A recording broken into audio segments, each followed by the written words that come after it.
Sebastian went out the gate, which immediately closed behind his back. That was it. Freedom. Back at the prison, he had promised himself he would never come here again. All the more so, because he really wanted a good life, but without fear of people in uniform. And in general, he wanted to live, not count the days. Yeah, before he got here, he was definitely cool. He was wasting money, buying drinks with his buddies, and getting all the girls. Once he got locked up, they all disappeared. No one came in 5 years, no one sent a package. Sebastian was a swindler. He was in the business of setting up one-day firms, which sold by prepayment everything that can be sold. In fact, no one was selling anything. But there were a lot of people who wanted to buy something at a very good price. So things were going very well for Sebastian. That's what relaxed him. He forgot all about caution. Ever since he was a little boy, Sebastian knew that he was going to live well. It meant to be a rich man. All sciences were so easy for him that his teachers predicted a great future for him. Although, what kind of future could there be in the countryside? That's right, nothing good. But then his beloved grandmother, with whom he lived, died. Sebastian was taken in by some relatives he never got to love. Not to say that he was abused, but they simply did their duty and it was not in their plans to love him. As soon as the opportunity presented itself, he left them. He had just turned 17 at the time. He studied, lived in the dormitory, and dreamed of someday. Sebastian always cared about his studies. He always understood that being smart was not bad at all and it would all help him. But it took a long time. If only all at once. And the idea came. He thought about it for 6 months, then he tried it, and then some more. 2 years of complete euphoria. And then the handcuffs. By evening he was in town, and then at the bank, where he had an anonymous safe deposit box. After taking the money from there and everything he had stashed away, Sebastian went outside. Well, there was no point in going to a hotel with a certificate, he had to look for something to rent. He went into a store and bought a telephone. There was a bit of a hitch with the SIM card, but he solved it. Then he went outside, bought a newspaper with advertisements, and delved into reading. 3 days later, refreshed and rested, Sebastian began to look for a house. He decided that he would buy a house in the countryside, but one with excellent communications. There he would kill 2 birds with 1 stone. He would sunbathe, recuperate, and study the changes on the internet. He had already bought a laptop, and anyway, if anyone had seen Sebastian, any one of those with whom he had spent the last 5 years, he would never have recognized him. Soon he came across a strange ad. Some guy was selling a house urgently. It said there was a minor encumbrance, so the price was reduced. Very interesting. He looked at the coverage area, the village wasn't far away, and the connection there must be excellent. Sebastian called the number indicated and made an appointment. The man was late, Sebastian was about to leave, but a used Chevrolet came flying up to him. "Hello, I'm Dylan. The owner of the house." Sebastian got into his car. "Hello. Can you tell me what's wrong with the house?" "Let me show it to you, and then I'll tell you about it. You might not like it." Sebastian liked the house. At least from the outside. But the owner didn't. His eyes were running, and his hands were shaking. That's the kind of thing alcoholics and gamblers do. Semyon looked at the owner. "Well, now tell me what the catch is. The house is nice, but the price is next to nothing." "You see, my mother is there. She's very old, she might live a year or so. It turns out that she will be like a lodger." "Is this you selling the house along with your mother?" "Well, I can't wait for her to die, I need the money badly." At first, Sebastian wanted to refuse right away, then, not knowing why, he said. "Well, let's go see your mother." The house was even bigger on the inside than it looked from the outside. 1 large room, 2 smaller ones, and a kitchen. "We also have a nice room in the attic. And there's a summer one on the veranda." Apparently, upon hearing the voices, an old woman came out of the smallest room. "Hello, son, why didn't you tell me we had guests? At least I would have baked a pie." "No time, Mom. We're leaving already." He literally pushed Sebastian out. "So? I'll take it." Sebastian did not tell the subhuman that his mother looked a lot like his grandmother, but he did say that he should have been locked up. "Listen, don't get your panties in a twist. If I say I need money, I mean it. It's a good deal. Why am I explaining it?" Dylan really didn't want to explain anything. He was in a great hurry. His young wife had found this offer. You don't have to do anything, just sit at home and push the buttons. Only need to invest. But the profits promise just huge. Susan is a smart girl, they will succeed. They even calculated that the money they invested would be returned in a couple of months and then there would be no investments, only profits. He wasn't at all interested in how his mother would live out her life. Whether this guy would throw her out or not. He offered to put her in a nursing home, but she didn't want it. It's good, the house had been his possession for a long time. The next day, after receiving money from Sebastian, they put everything on the card and sat down to register. Everything was working out just fine. After 2 days there was an inscription in the personal account, "You're doing great, if you deposit more money today, you can withdraw your money as early as tomorrow." Dylan dropped everything and ran to his neighbor. After borrowing the necessary amount of money, which was only $300, he immediately rushed to the ATM. He and his wife woke up early in the morning. They wondered how much they had earned on the first day. But the personal account would not open. They tried for almost an hour and then they called the indicated number. The number didn't exist. They looked at each other. Susan typed in the firm's name into the search engine and immediately groaned. There was already a whole website with deceived people that was created in literally 24 hours. Dylan almost fell out of his chair. "What is that? Sue, what is it?" "How do I know? I am reading it just like you." There was silence for about half an hour. Susan and Dylan were intensely reading what people had written. The man could feel the remnants of his hair moving on his head. "Susan, am I correct in assuming that our money's gone?" "Sounds like that." "How was that? You said everything was fine and you checked everything 10 times. "What am I, an economist?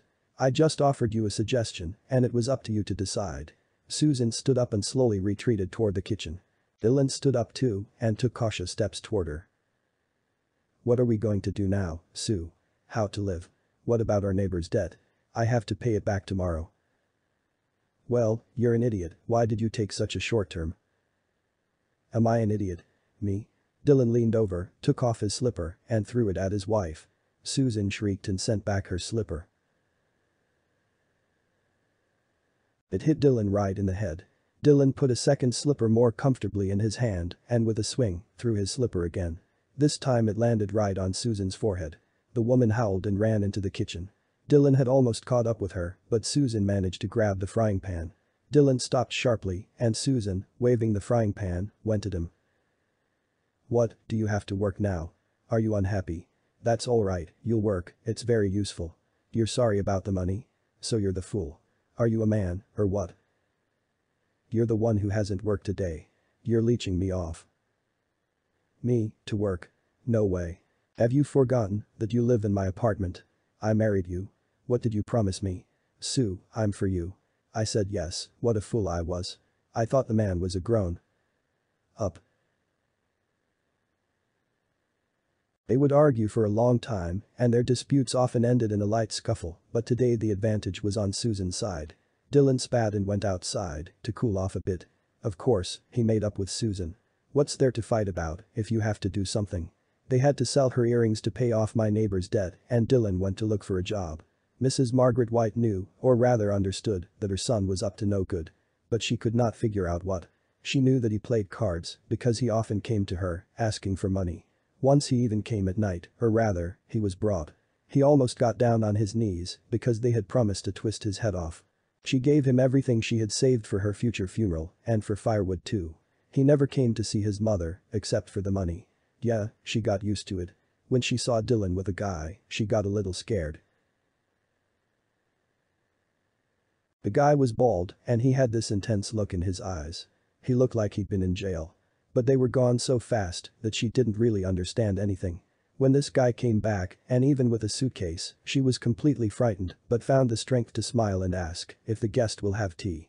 It was always so in the village, first, you give a meal, then you ask. They got to talking over tea, and the boy, whose name was Sebastian, like her grandfather, was good. And when he told her the truth, Margaret White burst into tears. "Ah, Dylan. How could it be? With a living mother? Don't worry, Sebastian, I'll just spend the night and tomorrow I'll leave so as not to disturb you." Sebastian smiled. "Well, no. I bought this house with you, so you keep living here, you don't have to go anywhere. Sebastian would not let her go, even if she insisted. She was so much like his grandmother.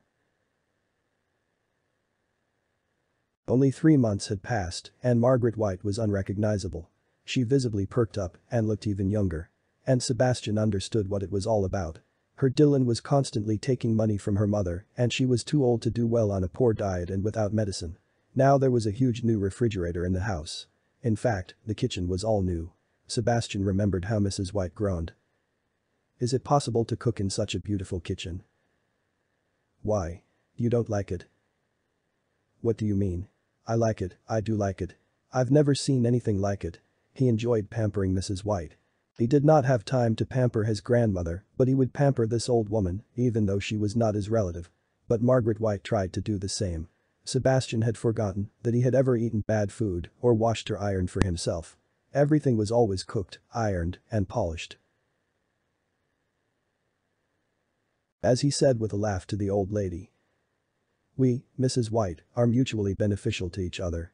Therefore, we must live happily ever after. She laughed, waving her hand. Oh, come now. That's not about me. You have to have faith. You can live 200 years. 2 weeks ago Sebastian opened a small construction firm. So far there were only 5 people on the staff, but they were all proven and good people. Sebastian knew for sure that they were not going to do a half-hearted job, but with quality. It was clear that this approach won't let him promote the company, but he wanted to make sure his firm was known for a long time. Later, when there was more work, he would recruit more people. By the way, Margaret White was a connoisseur of human nature. It so happened that he drove her to the clinic for a checkup and then took her to the interview. The old woman did not interfere, and after Sebastian had talked to everyone, she said, "You shouldn't have taken the other one. It wouldn't do any good. But the others are good." At the time Sebastian paid no attention to what she said, which he regretted very much later. That worker not only didn't want to work, but he kept trying to steal things. Sebastian and Mrs. White had lived together for a year. Sebastian looked at his neighbor's granddaughter, but did not dare to court her. She was so pure and innocent, and he was already a prisoner. Margaret White saw that the girl had a soft spot for him and was going to help them secretly. She had not yet thought of a plan, but she was already thinking it over. "Mrs. White, don't you want to go out?" "Sebastian, if you go to the hospital again, I won't go. You already take me there every month. Leave me alone, I feel fine." He laughed. "Well, no. Not to the hospital. I mean to work." "Well, what kind of employee I am? What do I have to do?" "Nothing special. Just sit in a chair and tell me whom to hire and whom not." Was that guy a bad worker after all? "Bad indeed, Mrs. White, I kicked him out after a month." "And you didn't tell me." Sebastian had a rented office. Just to keep things serious. He sat Margaret White in a chair and put tea in front of her. "Are you comfortable?" "Oh, that's funny. Well, of course, I'm comfortable. Work, don't mind me." The first visitor entered the office. Sebastian froze because it was Dylan. He looked at Mrs. White. She went a little pale. Sebastian was even confused, and Dylan recognized him too, and then he saw his mother. He stood there in silence. Susan had sent him here. Some acquaintance of hers worked here and said the boss was good and paid well. Oops. And then his mother stood up. Dylan was surprised to see that she had gained some weight, was dressed expensively, and generally looked good. He did not know what to do or what to say. "Sebastian, may I? To carry out my mission, so to speak."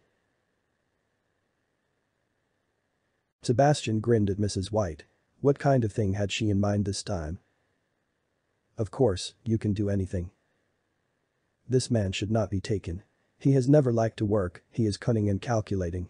He will handle it at the expense of other men, but he will be of no use." And she sat down, defiantly, staring out the window.